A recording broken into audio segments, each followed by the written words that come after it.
I'd just like to thank Professor Teo. That was really informative and fun for me. I come from an urban planning background, and I feel like going back to university now. This project looks so fun. And, well, thank you, everyone, and good afternoon. Really honored to have this opportunity to present to you on behalf of my company, Community Epic Communities, and our vision here in Epic Communities is to see a world full of extraordinary people impacting communities. Is we want to make it accessible for communities to participate in developing thriving and sustainable environments. What do I mean by this? I mean, it all starts with the person, the individual. And we want to see a method of change for individuals from a surviving mentality and a person that's surviving to grow to become a thriving person. At Epic, we want to be that bridge to allow people to share resources and knowledge with one another so that they have the access to opportunities in order to become a thriving person. Therefore, that thriving person can actually capacity build, fund, and even share their expertise with the rest of their community. I'm sure a lot of you here might have heard of Epic Homes before. Maybe some of you have been involved with us in one way or another. I'd like to thank UCSI because we've had your involvement in a few of our home builds and also in interacting with our Orang Asli communities. So really thank you for that.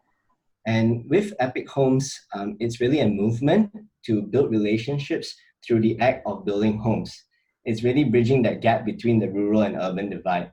So we want to have this initiative to actually provide people from all walks of life with a platform to engage with one another. Just wanted to share with you is Epic Homes is really providing people with shelter. And when earlier Professor Teo also talked about, paying respects to culture, to the history and type by its typology. And when we interact with the Orang Asli, you can see different people have different preferences, right? So this is the current standard of the rural housing that's given by the government to the Orang Asli communities. As you can see, it's very modern. It's something that we don't mind living in. But for the Orang Asli communities, they are actually not comfortable in living a lot of these houses. When we interact with them, we found out that a lot of them actually do not live in this house. They are given this house by the government, but they actually go off and then they find their own resources in the jungle and they build their own house out of the natural materials instead and live there. And then they use this house as probably a storage space. So here's some examples of the government provided housing and the condition of the place, the houses. So is there another way to actually design houses for the Orang Asli? And we discovered that it needs to be a way that it's easy to transport and assemble the houses. So we looked at a modular design and a way that we can also empower both the locals and volunteers. Earlier I mentioned about bridging the gap between the rural and the urban communities to come together to build houses. How this all started was because our co-founders, they were at a Orang Asli village and they were there to build toilets for this village, but they come upon this house which was lived in by a very, very old man. And it's not really a house. Actually, you see here, it looks like a shack. And they started asking the villagers questions. Why was he, why is his house like that? And finally, the questions led to how can we actually help him? The co-founders actually gathered a group of friends through Facebook and social media. And from there, the Epic Homes movement started where they started building a house for this old uncle. And then thereafter, we started building houses for families, bringing people from all different backgrounds together. So far, we've built 163 homes in 16 different villages, and we've impacted more than 9,200 over lives. And I'd like to thank UCSI again because you were involved in this as well. And so this was our 10-year journey in Epic Homes, right? And we've been doing house building and shelter building for the Orang Asli for 10 years. But we begin to also see a very similar need in the urban communities. You know, Epic Homes, the reason why we started is really to build communities, build that understanding and trust between us and our Orang Asli brothers and sisters. Between the rural and urban, are we really that different? And do we actually want the same needs? Do we have the same needs? The need for shelter, the need for food, water, safety. And our needs are not very different after all. And deep down inside, I believe each of us also want to belong to some form of a community. So we're not really that different, in my view. And therefore, our aim is really to empower people with the right tools to collectively create impact, whether you're in a rural area or you're in an urban area. And we believe in a holistic development. So we look at connecting people and place together. When I was studying in my bachelor's in Sydney, I didn't know anyone there. So when I moved to Sydney, I actually stayed in a dorm. And that dorm was my place. It became a place of memories, a place where I made friends, and I had lots of fun activities together with the friends. And a place is essentially a space that with people, and that it's filled with memories as well. So we want to connect people and place together. And how we do that is through getting people to collectively participate in the design process. And in Epic communities, we have a 5-step process that we apply to every community that we go in. It's firstly to initiate getting to know your community. Second, it's really building that relationship with them and to identify any assets and issues through the engagement. Thirdly is to develop and co-create test solutions together. Fourth, once you've developed, co-created together, it's really to activate that shared vision and for community and the spaces. Finally, it's really to empower, to find that local champions and external partners so that the loop happens again. And we see this as an infinite loop because communities are organic. You know, they'll keep on activating the space and they keep on working together as a community once. And the next step really is to pause, listen, and respond. And it's so that you can build trust and to understand others and also to collaborate. So this is not only in relation to communities, but also with together with building trust with your stakeholders as well and the partners that you bring in to the community. It's really hard in practice, and it's something that we always have to keep reminding ourselves to pause, listen, and respond because you know sometimes the answers are already there, and the community actually know what are the answers to their solutions. They just don't have the tools to move on to the next. Thirdly, our goal is to empower locals to take up ownership, to activate their communities. So this is the thriving individual. And I think it's really bad marketing for us because ultimately we don't want to be there forever. We tell them that, you know, we want you to be empowered so that we don't need to be here forever. And as I've said, communities are organic. Once we have an empowered community, they will take up their own initiatives to do that. That's an example, a great example of an empowered bunch of community that came together, you know, to revitalize the space and to also activate a community. So I just want to present some case studies here today. It's really a tale of 2 projects from our experience.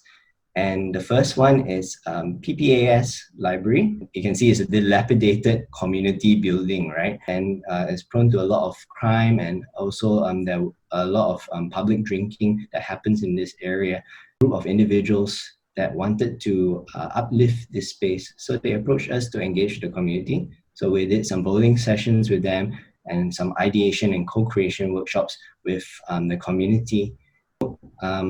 We found out that the community with the outdoor areas that they wanted to have a few things. For example, a recycling station, a cafe. They also wanted an outdoor sports court area with movable seating so that it's flexible. They can do multiple sort of activities around here. And there's also, it's a bit small here, but they wanted a edible garden. And this is what came out of it. It's really good. Everything's great. but we went back to the site in December, and we've noticed that a few things didn't go so well. And there is also a reason to this as well. From here, we actually also learned a lesson where when we execute something, it needs to follow through. So our involvement with MBBJ was only in the engagement side, and MBBJ had their own contractors and tendering process that they went through to build up this. Of course, I think what happened was we also didn't do enough stress testing with the community, because now these days everyone says, oh, urban gardening is the in thing, right? Everyone wants it. How cool it is to grow your own vegetables. But maybe not every community needs an urban garden, or not every community would necessarily benefit from. And there were also no proper programming in space for the garden. You can see it's a bit hard to see here, but there's a lot of ponding happening in the sports court, and there's a lot of cracks that happen. And wanted to share this with you is because when we work with different parties, we always need to communicate and ensure that we establish that everyone's on the same page, aligned on the same page towards that common goal. Unfortunately, for this project, we also learned the lesson that we had to communicate effectively on those matters as well. So here's another case study that is more recent, and it's the Idaman Apartments in Damansara Damai. We had this site here, and it's with a PPRT flat. Here we wanted to do an outdoor playscape, and we've worked with this community many of times. There was a toy library that we built here with Toy Libraries Malaysia. So the community, we found out that they wanted to improve their playground area here. And we've met with community leaders to work out the build process, as we are also bringing volunteers in for the build. So for this project, we also specifically worked with Obama Foundation to execute the build. When we had the design, we actually end up finishing it with the final installation together with volunteers and the community. And it's quite funny to see, because when we were almost completing it, the children can't wait to play with the structures.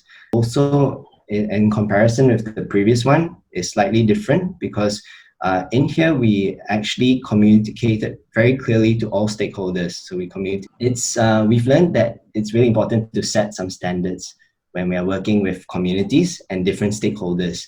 It's really firstly to build on strong foundations. So if you have that foundational base, it helps you guide others, your stakeholders and community, and also guide yourself, so that you don't go off the path. And we have developed this neighborhood health check, which is a holistic development tool that we use for our community projects. And also to establish the commitment from as a social enterprise, we always value working with other people, but we also have to make sure that commitment is established between stakeholders to achieve the common goals for the community. And finally, it's really to innovate forward, to have a long-term view for every project, no matter whether you are in a short phase of the project or you're in it for the long run. It's always to reflect on your past experience, to learn, continue, and innovate forward, to be open to discovering new ways of doing things. If we're not innovating enough, it's very likely that we will be lagging behind as well. So some reflections from here. I just wanted to share that when we empower the community, it's really interesting to see how they actually take on that ownership. The kids are still interacting together in this space, where previously it used to be a space where the locals didn't want to go to at all. And this is so good to see, because it's really thanks to the staff at PPAS that actually have all these different activities for the kids and families in the area. But it also encourages that this place is kept active and safe at all times. So we want to reimagine developments that are sustainable, communal, and livable. And this is where we are going towards in our projects as well. We really want to embody these three things. And I just want to share this quote by John Maxwell, who's a a speaker and an author. Um, and he said that experience is not the best teacher. Evaluated experience is the best teacher. Reflective thinking is needed to turn experience into insight. We draw lessons from the past only when we study it. And really, as you can see from my sharing of the two different case studies, it's really experience have we learn from experiences and evaluated experiences. And definitely, you're not going to get community engagement right 100% whenever you do it, because people are so diverse and unique. And every situation is different. We can't apply the same things in PGS 6 to the Idaman Apartments project. However, there are some lessons that we have learned and take on and definitely applied them as well. So this is something just to share with you, even as you are if you're studying or even as you're moving on to the workforce. Yeah, it's definitely, you're never going to get it right the first time or the second time or the third time, but it's okay, because as long as people are empowered and we empower them to do their own things, then, we'll see all these sort of things coming out as well. And it's such a beautiful sight to see. Thank you. That's all for my sharing.